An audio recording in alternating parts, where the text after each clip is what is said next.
जो यूएन का जो 1947 में जो आया था, रेजोल्यूशन 47 नाम उसका नंबर है, रेजोल्यूशन 47, उसमें था कि इंडियन अपनी फोर्सेस बैक करे, रेफरेंडम हेल्ड कराया जाएगा और पाकिस्तान आर्मी भी वहाँ से बाहर निकले। पाकिस्तान अभी नहीं निकली।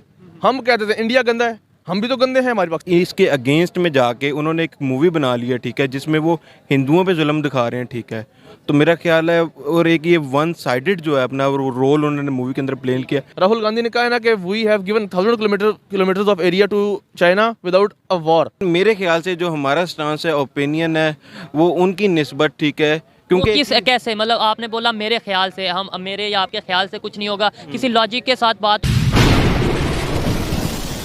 अस्सलाम वालेकुम, नमस्ते, सत श्री अकाल। मैं हूं सुहेब चौधरी और आप देख रहे हैं मेरा और आपका YouTube channel real entertainment TV. आज मैं जिस टॉपिक पर वीडियो रिकॉर्ड करने जा रहा हूं, दी कश्मीर फाइल्स। कश्मीरी पंडितों पर एक मूवी बनाई गई थी, आजकल बहुत ज़्यादा चर्चा में है और वजह यह है कि इसराइली बहुत ही फेमस फिल्म मेकर जो कि IFFI के ज्यूरी हेड भी हैं, उन्होंने इस फिल्म को लेकर एक स्टेटमेंट दी है कि ये एक बहुत ही वल्गर प्रोपेगेंडा है। इस पर रिएक्शन किया है इसराइल के जो एम्बेसडर हैं, इंडिया के एम्बेसडर, उन्होंने ये कहा है कि इस स्टेटमेंट पर उस फिल्म मेकर को सॉरी करना चाहिए। पाकिस्तान की पब्लिक से पूछूंगा कि पाकिस्तान में भी वो मूवी बैन है, पाकिस्तान के जो लोग हैं वो इस मूवी को, दी कश्मीर फाइल्स को लेकर क्या सोच रखते हैं, पाकिस्तान के जो लोग हैं वो इस मूवी के बारे में अपने क्या रिमार्क्स देते हैं, जानते हैं पाकिस्तान की पब्लिक से। और जो मेरी पर्सनल ओपिनियन है वो मैं आपको बताऊंगा वीडियो के लास्ट में। चलते हैं वीडियो की तरफ और मिलते हैं वीडियो के बाद।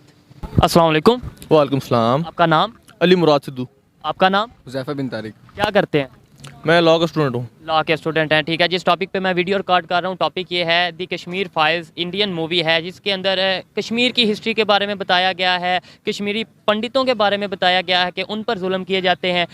ये आजकल बहुत ज़्यादा चर्चा में है। इसराइल के एक फिल्म मेकर हैं, उन्होंने ये कहा है कि ये एक फेक प्रोपेगेंडा है या वल्गर प्रोपेगेंडा है। इस पर आप क्या कहना चाहेंगे? जो स्टोरी का थीम है जो कश्मीर फाइल्स का, वो एक बायस स्टोरी है। वो भी इंडियन जो हैं RSS के जो एक्सट्रीमिस्ट हैं उनकी तरफ से ये एक कह लें कि अपनी तरफ से बनाई हुई स्टोरी है। इसमें ना कोई फैक्ट है, ना कोई ट्रुथ है इसके अंदर, ना कोई सच्चाई है जिस पे हम बिलीव कर सकते हैं। और अगर आप हिस्ट्री उठा के देखें तो वो कश्मीरी जो पंडित्स हैं, जो हिंदू हैं, उन्होंने ही पहले अटैक किए हैं मुसलमानों पे। अभी भी देख सकते हैं हम, इंडिया ने जो इंडियन ऑक्युपाइड कश्मीर है उसमें क्या हो रहा है, वहाँ अभी भी मार्शल लॉ है।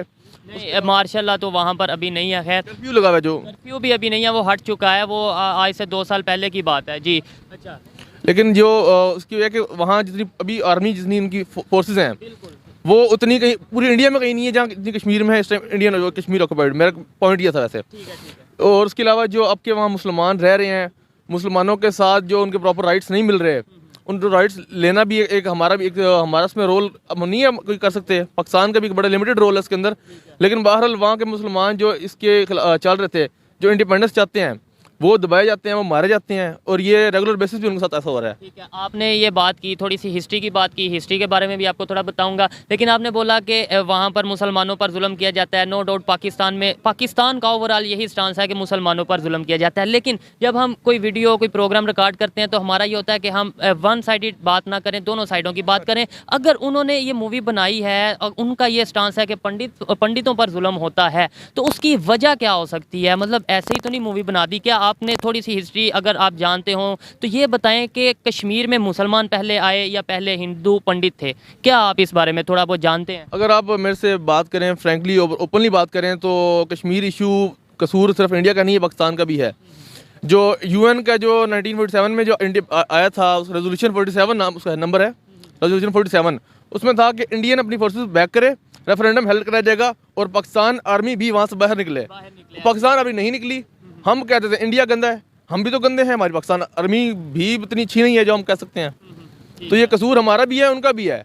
बहरहाल जो पाकिस्तान में जो हो रहा है वो एक, हम कह सकते हैं, एक बेटर पिक्चर है अकॉर्डिंग, मतलब कंपैरेटिवली उनकी। हमें दिखाई ऐसे जाती है ना, शायद ये भी वजह हो सकती है। कुछ मेरे पर्सनल ताल्लुकात भी हैं, दोस्त हैं वहाँ जो वहाँ रह रहे हैं, उन एरियाज़ में रह रहे हैं, बताते हैं कि यार कई हम जो सुनते हैं वाकई ऐसा नहीं है, इतना मतलब इतना जुल्म नहीं हो रहा। लेकिन जो थोड़ी सी आपकी बात काट रहा हूँ, ऐसे तो पाकिस्तान से बहुत सी ऐसी वीडियोस वायरल होती हैं इंटरनेशनल लेवल पे कि तो क्या यानी दिखाया ही जाता है कि पाकिस्तान में शायद बहुत दहशतगर्दी वाला माहौल है, पाकिस्तान में बहुत नेगेटिव चीज़ें हो रही हैं। मतलब कोई एक वीडियो कभी किसी लड़की की, कभी किसी की हो जाती है, तो क्या आपको लगता है कि पाकिस्तान में वाकई ऐसा है? नहीं, ऐसा होता है, एक्सेप्शन केसेस होते हैं जिसमें वायरल हो उसको वायरल कर दिया जाता है और एक परसेप्शन बना दिया जाता पूरा एक इमेज उस पे बेस करता है। जिस तरह अभी ईरान में हो रहा है, वो लड़की का हुआ है, उस पे एक इंसिडेंट है जो एक एक्सेप्शन केस है, जिसकी सीसीटीवी फुटेज आ चुकी है सामने।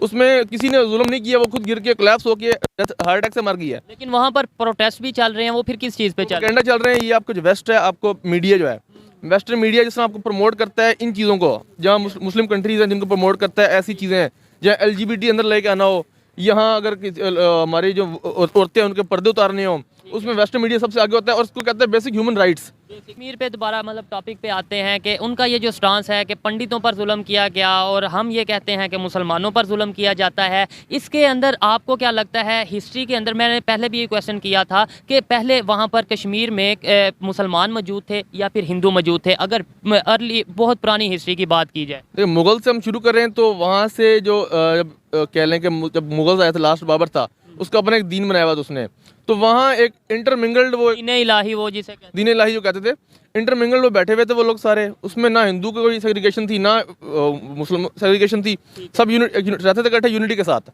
और जब हिस्ट्री आप देखें, जब आपके पार्टीशन हुई है, तब मुस्लिम मेजोरिटी ज़्यादा थी जिसकी वजह से हुआ था। लेकिन मसला उसका आपस में गांधी के साथ भी था, जो अपना वो था कश्मीर का जो राजा थे, ठीक है, वो साइन कर रहे थे वहाँ पे, साइन कर रहे थे वहाँ पे, जिसकी वजह से फिर पाकिस्तान इस तरफ नहीं आ सका, वो कश्मीर इस तरफ नहीं आ सका, ये इशू बने थे।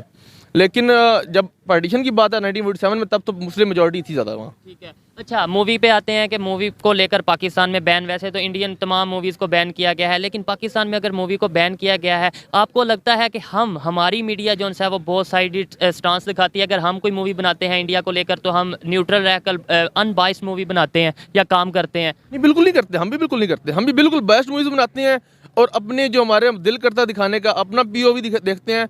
हम अपने आप को किसी और के शूज़ में नहीं देखते। ठीक है, हम अपना स्टांस ही आगे रखते हैं, चाहे वो सही हो, ठीक हो, जो भी है। हम एक प्रोपोगेंडा जो होता है, हमने सारा जो आपने शायद एक ड्रामा देखा हो, शायद अगर नहीं देखा तो आप जाके देखिएगा, दास्तान, जो कि पाकिस्तान का ड्रामा है और उसके अंदर थोड़ी सी हिस्ट्री दिखाई गई है। सनम बलोच उसके अंदर थी एज ए लीडिंग रोल, वो आप देखिएगा। उसके अंदर जो हिस्ट्री बताई गई है इंडिया को लेकर या हिंदुओं को लेकर, पार्टीशन को लेकर, क्या वो बायस स्टोरी है या बायस ड्रामा है, वो आप देखिएगा, फिर हमें आइडिया होगा। तो हम क्यों दूसरे की तरफ ही हमेशा देखते हैं? ये कहते हैं जी उनका प्रोपोगंडा है, उनका प्रोपोगंडा है, अपनी तरफ क्यों नहीं देखते? पर ये कह लें कि हमारी जो कुछ मीडिया है, कसूर इसका है, कुछ इस्टेब्लिशमेंट उसका कसूर है, जो हमें दो साइड दिखाना चाहती ही नहीं है। हमें उन्होंने बांधा हुआ है कि हम दरमियान में रहें, हम हमेशा कन्फ्लिक्ट में रहें, ताकि हमारे जो इस्टेब्लिशमेंट है वो अपनी गेम खेल सके और पॉलिटिक्स में रेलिवेंट रह सके। पॉलिटिक्स में रेलिवेंट रह सके। और अगर एस्टेब्लिशमेंट की बात ना करें तो नॉन पॉलिटिकल एक्टर्स ऐसे मौजूद हैं, इंटरनेशनल पावर्स ऐसी मौजूद हैं जो नहीं चाहते कि हमारा जो अंडरस्टैंडिंग हो आपस में। आप इसके ऊपर कोई एक दो रिव्यू अगर देना चाहें, क्या कहना चाहेंगे आप? मुझे इस बारे में इतना नॉलेज नहीं है वैसे, ना मैं इतना कभी पढ़ा, लेकिन जिस तरह आप बात करते हैं ड्रामे के बारे में, ड्रामा मैंने देखा हुआ है। दास्तान ड्रामा देखा है, क्या वो बायस ड्रामा था? बिल्कुल बायस ड्रामा नहीं था वो।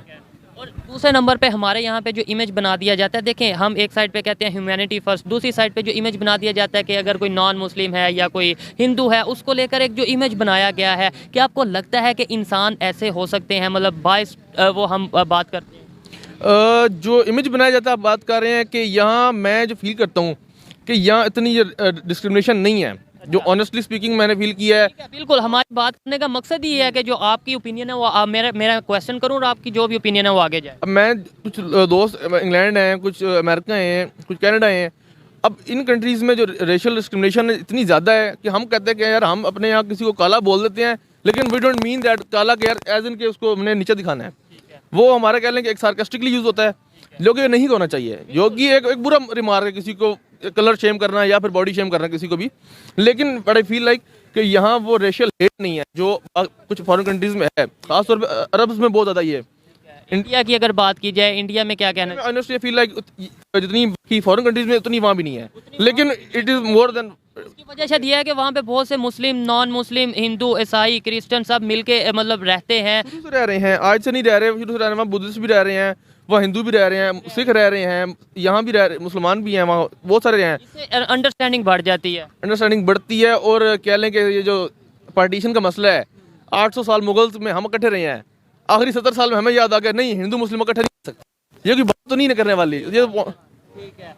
बिल्कुल, ये देखें जो जो पाकिस्तान के स्टूडेंट हैं या यूथ है, अवेयरनेस रखती है थोड़ी सी। अगर हम हिस्ट्री को पढ़ते हैं, जैसे उन्होंने हिस्ट्री को पढ़ा है तो उन्हें पता है कि इतना टाइम इकट्ठे रहे हैं, बाद में क्यों नहीं रह सकते, ये एक सवालिया निशान है।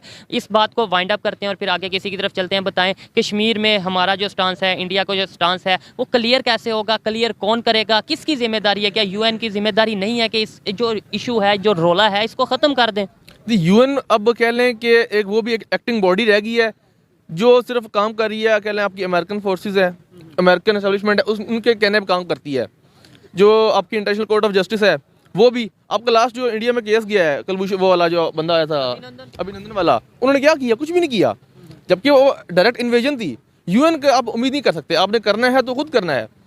आपने दो गवर्नमेंट्स को खुद बैठना पड़ेगा। यूएन कुछ नहीं कर सकती जब तक आप दो एक न्यूक्लियर पावर्स जो हैं एट वर्ज ऑफ वॉर हैं इस टाइम, इस छोटे से एरिया के लिए। अगर दो तो नुकसान तो पूरी दुनिया का होगा बेशक वार से, कह लें इस पूरे रीजन का, पूरे एशियन रीजन का होगा। वहाँ से चाइना टच होता है, चाइना के अक्साई चीन एरिया है, हमारा पाकिस्तान ऑक्युपाइड कश्मीर है, वहाँ से इंडियन ऑक्युपाइड कश्मीर है, गिलगित बल्तिस्तान है हमारा, ये सारे गोगरा हॉट स्प्रिंग्स हैं, ये सारा एरिया एक ही है, साथ रीजन सारा जो है ये एक ही है। अगर यहाँ कोई कन्फ्लिक्ट होता है तो आपका अफगानिस्तान नहीं चुप बैठ सकता, आपका चाइना चुप नहीं बैठ सकता, क्योंकि वो कहते हैं ना कि when your neighbours are at war you can not stay in peace. ज़बरदस्त, बहुत अच्छा लगा इनसे बात करके। और मैं ये समझता हूँ कि हमें थोड़ी सी हिस्ट्री के बारे में पता होना चाहिए। मुझे ये बताएं कि आप जैसे शऊर रखते हैं, आपको चीज़ों का पता, मुझे थोड़ा बहुत चीज़ों का पता, ऐसे मैं ये समझता हूँ हमारी यूथ को, इंडिया की यूथ को चीज़ों का पता है, फिर इश्यूज़ हल क्यों नहीं हो जाते? मतलब आपने बोला कि दोनों गवर्नमेंट्स को बैठना चाहिए या दोनों सरबराहान दोनों कंट्री को बैठना चाहिए, क्यों नहीं बैठते? अगर पहले बैठे हैं तो वो नाकाम क्यों हो जाते हैं? कोई थर्ड पावर होती है या फिर क्या वजह समझते हैं? इसका एक ईजी जो कह लें आंसर यही होगा कि इनकी पॉलिटिक्स नहीं चलती। इनकी पॉलिटिक्स चलती है हेट की रीज़न पे, कि हेट करोगे हेट आएगी, फिर ज़्यादा हेट करोगे ज़्यादा हेट आएगी। तो ये अपनी जो वहाँ में उसको फिर बैक करती है कि हाँ पाकिस्तानी गंदे, हम वहाँ इंडियन कहते हैं पाकिस्तानी गंदे, हम कहते हैं इंडियन गंदे।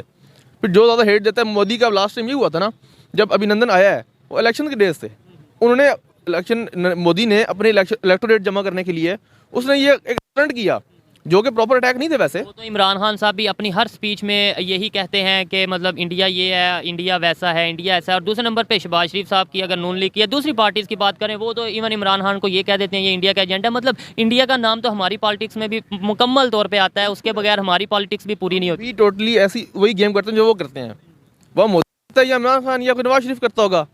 अब यहाँ में किसी वो तो अब जो है ना लोगों को सर्व भी करते हैं उनकी। आप देखें उन्होंने कैसे इकॉनमी को बेहतर कर लिया, किस तरीके से अपना हाल ही वो पॉलिटिक्स पे या इंडिया पाकिस्तान की गेम से तो नहीं सर्व कर रहे। अब मोदी को रिसेंटली उसको 10-12 साल हो चुके हैं, मोदी भी क्रिटिसाइज हो रहा है जो उसने एरिया दिए चाइना को, जो 1000 किलोमीटर जो कौन सा एरिया, मुझे इस चीज़ का आइडिया नहीं है, क्या नाम है उस एरिया? गलवान वैली में जो उनका लद्दाख बॉर्डर वाला इशू है, उसमें ये हुआ था कि गलवान में मई 2020 में गलवान वैली में उनकी फाइट हुई थी, जो फाइट हुई थी, मैं बिल्कुल ऐसे ही है, वो वायरल भी बहुत हुई। उसमें फिर एरिया जो है चाइना ने ऑक्यूपाई कर लिया। राहुल गांधी ने कहा है ना कि we have given 1000 kilometres of area to China without a war, without a fight, कि हमने उनको दे दिया है। ये तो विदाउट फाइट उन्होंने दिया, लेकिन फिर भी थोड़ा बहुत उनके कन्फ्लिक्ट चले। पाकिस्तान ने भी गिफ्ट किया है कुछ एरिया चाइना को, आपको आइडिया होगा इस बारे में? नहीं, मुझे कश्मीर का नहीं। ठीक है, गिलगित साइड से एरिया है, मुझे एग्जैक्ट नाम नहीं अभी आता। ठीक है, 62 में ये एरिया। इंडिया कश्मीर वॉर के बाद की बात कर रहे हैं, जब इंडिया पाकिस्तान ने अपना यूज़ करने के लिए दिया उनको एरिया, जब चाइना और इंडिया की वॉर 1962 में, जो चाइना जीत गई थी ईजीली, और उन्होंने वहाँ से इंडियन भी जगह ले ली और यहाँ पाकिस्तान ने भी उनको ऑफर की जगह ऑफर मतलब गिफ्ट दिया। ठीक है, खैर बातें कहाँ से स्टार्ट हुई कहाँ तक चली गई, उसकी रीज़न ये थी कि भाई से बात करने का मज़ा आया। बहुत शुक्रिया, काफ़ी आपका टाइम लिया भाईजान, कोई मसला नहीं। आइए वेलकम, आइए किसी और की तरफ चलते हैं। अस्सलाम वालेकुम। वालेकुम अस्सलाम। आपका नाम? फजील अहमद। क्या करते हैं? मैं यूनिवर्सिटी लॉ कॉलेज का स्टूडेंट हूँ। लॉ कॉलेज के स्टूडेंट हैं। आपका नाम? जी, मेरा नाम अब्दुल्ला असलम है। और आप क्या करते हैं? मैं सीए का स्टूडेंट हूँ। सीए के स्टूडेंट है। ठीक है, मैं जिस टॉपिक पे वीडियो रिकॉर्ड कर रहा हूँ, टॉपिक ये है कश्मीर फाइल्स के नाम से एक मूवी है, इंडिया ने वो मूवी बनाई। उसके ऊपर बताया ये गया कि कश्मीरी पंडितों पर जुल्म किया गया है, हिस्ट्री के बारे में थोड़ा बहुत बताया गया। तो इस पर पाकिस्तान का जो रिएक्शन है वो एक तो रिकॉर्ड कर रहे हैं। सेकेंडली इसराइल के एक फिल्म मेकर हैं, बहुत फेमस फिल्म मेकर हैं, IFFI के वो हेड भी हैं, उन्होंने ये बोला है कि ये एक वल्गर प्रोपेगेंडा है। आप क्या कहना चाहेंगे इस हवाले से, इस मूवी के हवाले से, जो इस मूवी के अंदर बताया गया है उस हवाले से? लेकिन बेसिकली मैं तो इस मूवी को जो आप सिनेरियो बता रहे हैं उसमें तो मैं इसको कंडेम करूंगा, ठीक है, क्योंकि सारी दुनिया इस चीज़ को जानती है कि जो कश्मीर पे जुल्म और बर्बरियत जिस तरह वो लोग कर रहे हैं वहाँ पे, ठीक है, ये सारी दुनिया जानती है, उनको बताने की ज़रूरत नहीं है, ठीक है। और फिर इसके अगेंस्ट में जाके उन्होंने एक मूवी बना ली है, ठीक है, जिसमें वो हिंदुओं पे जुल्म दिखा रहे हैं, ठीक है। तो मेरा ख्याल है, और एक ये वन साइडेड जो है अपना रोल उन्होंने मूवी के अंदर प्ले किया, मेरे ख्याल से ये जुल्म है और इसको कंडेम करना चाहिए कंडेम करना चाहिए, आपका ये ख्याल है। लेकिन मेरा ये सवाल है कि अगर देखा जाए हिस्ट्री को, तो आप क्या बता सकते हैं कि कश्मीर में पहले मुसलमान की मेजोरिटी थी या हिंदू पंडितों की मेजोरिटी? अगर हिस्ट्री में जाया जाए, थोड़ा सा बैक जाए, अगर हम इसको थोड़ा सा बैक जाके देखें तो बेसिकली यहाँ पे जो है ना एक मुस्लिम मेजॉरिटी का एरिया है, ठीक है, जिसे हरी सिंह डोगरा ने, जो कि एक सिख था, ठीक है, उसने बाकायदा परचेज़ किया जाके और अपने आप को उन मुसलमानों पे मुसल्लत किया है, और तब से मुसलसल वहाँ पे जबर और जुल्म का जो है अपना वो आगाज़ उन पे शुरू हुआ है, ठीक है, मेरे ख्याल से तो।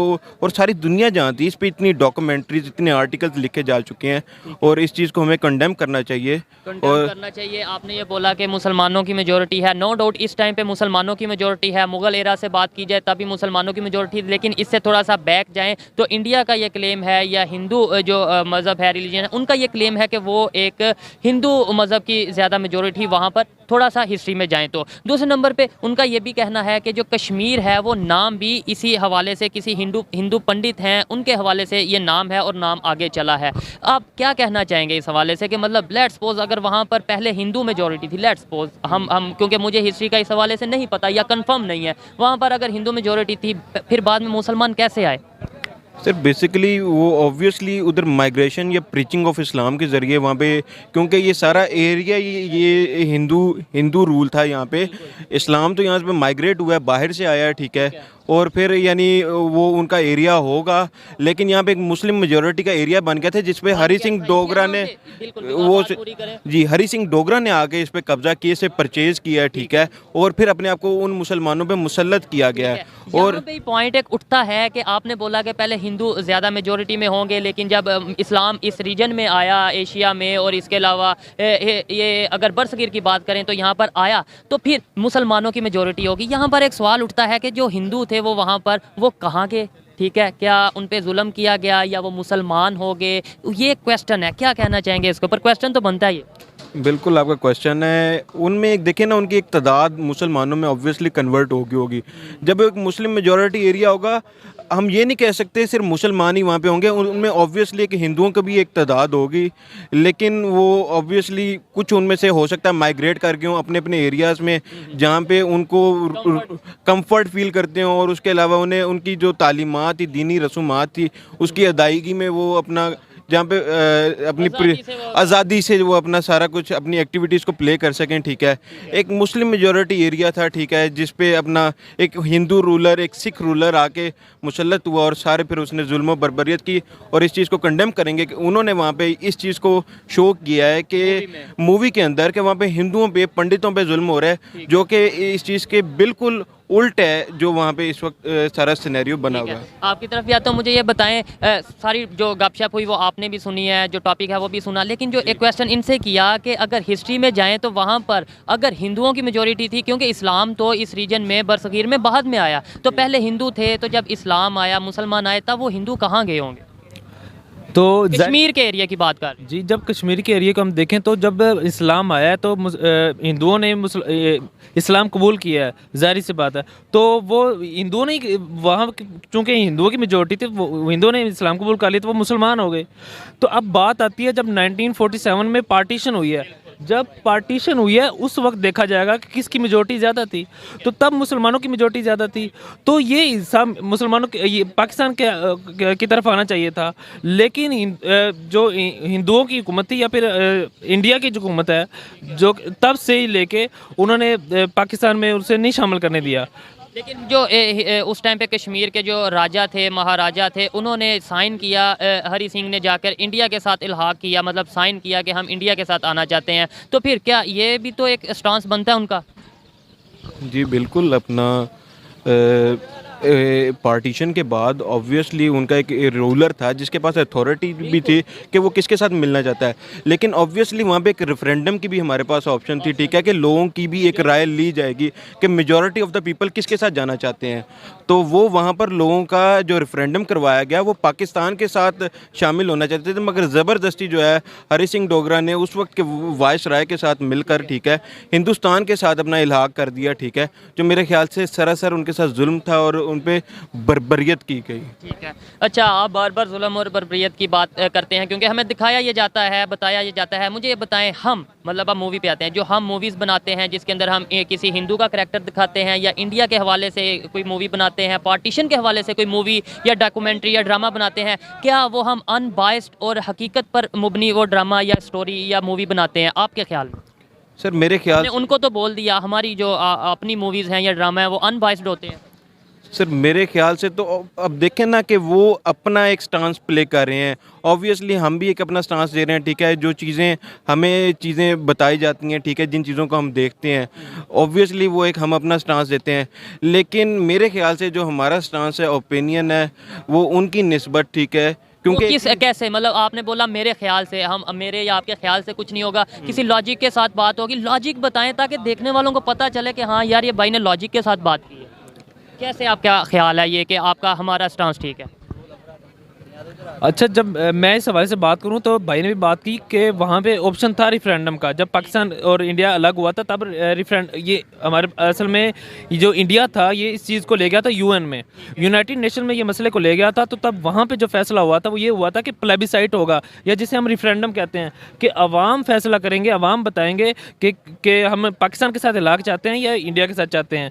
तो अगर ये होता तो वो पाकिस्तान के साथ इलाक़ करते, ज़ाहिर सी बात है। और मेजोरिटी अभी भी ये बात करती है क्योंकि मुस्लिम मेजोरिटी है एरिया, मुस्लिम मेजोरिटी है, लेकिन बात करती है या नहीं एक अलहदा इशू है, क्योंकि जब डेवलपमेंट हम वहाँ पर देखते हैं तो हमारी आंखें खुली की खुली रह जाती हैं। आप भी अगर आपको पता होगा तो अच्छी बात है, नहीं तो आप जाकर देखिएगा कि वहाँ पर इस टाइम जो कश्मीर में उनके पास जो कश्मीर है कितनी डेवलपमेंट्स हो रही हैं, हमारे पास जो कश्मीर है वहाँ पर कितनी डेवलपमेंट्स हो रही हैं। तो फिर हमें एक हमारे लिए सोचने की बात है। अच्छा, नहीं तो फिर ये बात तो मुसलमानों की है ना, तो कि वो या मेजोरिटी की है, वो कहाँ पे आना चाहते हैं। तो अभी देखें तो ऐसे तो इंडिया के बहुत से ऐसे एरियाज़ हैं जहाँ पर मुस्लिम मेजोरिटी है, बहुत से, हैदराबाद है, इसके अलावा और बहुत से एरियाज़ हैं। तो फिर वो भी हम कहें कल को क्लेम कर देंगे कि ये भाई इसमें मुसलमान ज़्यादा हैं, ये एरिया भी हमें दे दो, तो वो वहाँ के लोग बताएंगे ना, वहाँ के लोग फैसला करेंगे कि हम कहाँ पे इल्हाक चाहते हैं, ये कहाँ पे शामिल होना चाहते हैं, वहाँ की मेजोरिटी बताएगी।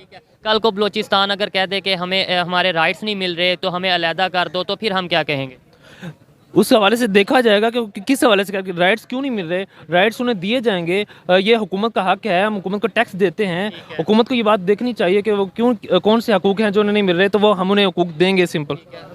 अच्छा चलें, खैर अच्छा लगा बात करके। लास्ट में ये बताएं कि पॉजिटिविटी कैसे क्रिएट की जा सकती है, मिसअंडरस्टैंडिंग्स जो वहाँ पर हैं यहाँ पर हैं। देखें हमारा 70 साल से कोई फ़ायदा हुआ नहीं लड़ाई का, 75 साल से कोई फ़ायदा नहीं हुआ। पॉजिटिविटी कैसे क्रिएट की जा सकती है, यहाँ से हम पॉजिटिव मैसेज कैसे भेज सकते हैं और वहाँ से कैसे आ सकता है पॉजिटिव मैसेज? कश्मीर इशू कैसे सॉल्व हो सकता है? जी, कश्मीर इशू जंग से तो हो नहीं सकता, ये तो मुझे क्लियर हो गया, ये तो बात क्लियर है। ये डायलॉग से हो सकता है। ये पाकिस्तान भी थोड़ा नीचे आए और वो भी करें और आके एक टेबल पे बैठें, मुज़ाकरात करें इस हवाले से कि इसका हल निकालें। जी, आपके ख्याल में कैसे पॉजिटिविटी आ सकती है? कश्मीर का इशू जो 75 साल में हल नहीं हुआ बल्कि बढ़ता जा रहा है, मेरे ख्याल में कन्फ्लिक्ट बढ़ते जा रहे हैं, कैसे हल हो सकता है? मेरे ख्याल से तो जिस तरह भाई ने बात की है ना कि ये एक पेज पर बैठ के ना, यानी एक म्यूचुअल अंडरस्टैंडिंग के साथ ही हम इसको हल कर सकते हैं। और दूसरी ऑप्शन जो यूएनओ ने भी उस वक्त दी थी, ठीक है, कि रेफरेंडम, ठीक है, कि जो उनका हक है उन लोगों के पास ही वो बाख्तियार हैं बेसिकली कि वो किसके साथ अपना इल्हाक चाहते हैं, ठीक है। रही बात इधर हमारे बलूचिस्तान की भी, तो अगर उनको उनके राइट्स नहीं मिल रहे तो ये ऑब्वियसली गवर्नमेंट की रिस्पॉन्सिबिलिटी है कि वो उन्हें प्रोवाइड करें और हम उस चीज़ के लिए कुछ स्टेप लें, ठीक है, being a nation, being a Pakistani, ठीक है। और यही चीज़ जो है वो कश्मीर के लोगों को उनका एक बेसिक राइट था जिसे उन्हें डिप्राइव किया गया और अभी तक वो अपने उस हक से महरूम है और उन्हें वो नहीं दिया गया कि किस तरह फोर्स फ्रीडम ऑफ स्पीच उनका दबाया गया। फोर्सफुली जो है हमने एक हिस्सा तो हमने ऑक्यूपाई कर लिया, ठीक है, फोर्सफुली किया, नहीं, फोर्सफुली नहीं, ऑब्वियसली वो एक मुजाहिदीन के ग्रोह नहीं जाके वो उसे बाजियाब करवाया। अदरवाइज़ जो है जो रिमेनिंग पार्ट है वो मेरे ख्याल से तो उसका वाहिद हल वहाँ पे लोगों का जो है ना वो रेफरेंडम है, ठीक है। उस रेफरेंडम के ज़रिए और जो दोनों ममालिक हैं, ठीक है, इनको एक पेज पे आना होगा, को बाईलिंगुअल और बाईलैटरल किस्म के डायलॉग्स होंगे, ठीक है, जिसके बाद इसका हल है, ठीक है, जिसके लिए दोनों को अपनी ईगो को पीछे रख के एक पेज पर आके कश्मीरियों के लिए सोचने की कश्मीरों के लिए सोचने के लिए ज़रूरत है, और इसका यही सोल्यूशन है मेरे नज़दीक। चले, बहुत अच्छा लगा बात करके। जी तो दोस्तों, ये थी आज की वीडियो। पाकिस्तानी पब्लिक की राय, पाकिस्तानी स्टूडेंट्स की ओपिनियन आप तक पहुंचाई। और अगर इस हवाले से मेरी पर्सनल ओपिनियन की बात की जाए तो मैं ये कहना चाहूँगा कि अगर कश्मीर का जो कन्फ्लिक्ट है, कश्मीर का जो इशू है, इसके बारे में बजाय पाकिस्तान से या फिर इंडिया से पूछने की बजाय कश्मीरियों से पूछा जाए तो वो एक्यूरेट आंसर करेंगे। जो